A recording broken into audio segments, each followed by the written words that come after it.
জীবনে এমন একটা বয়সের পর্যায়ে এসে অনেক কিছু আর ভালো লাগে না।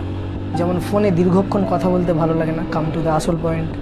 রিংটোন আর ভালো লাগে না, সারা বছর ভাইব্রেশনে থাকে, নয় সাইলেন্ট। রোম্যান্টিক মুভি দেখলে হাসি পায়, ভূতের মুভি দেখলে বিরক্ত লাগে। পকেটে টাকা থাকলে মন ভালো থাকে। হ্যাঁ, পরাজয় মেনে নিতে আর খারাপ লাগে না। কারোর সঙ্গে তর্ক করতে আর ভালো লাগে না। হ্যাঁ দাদা, আপনি ঠিক, আপনি সেরা, এই বলে হার মেনে নিই। এই আজ আছি কাল নেই, এই মুডটা অলওয়েজ অ্যাক্টিভ।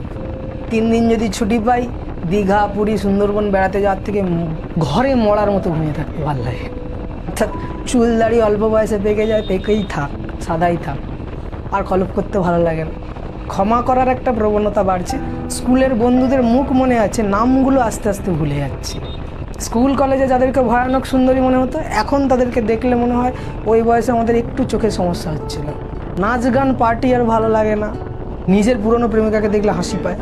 বাংলা টয়লেট আর ভালো লাগে না, ইংলিশ টয়লেট ভালো লাগে।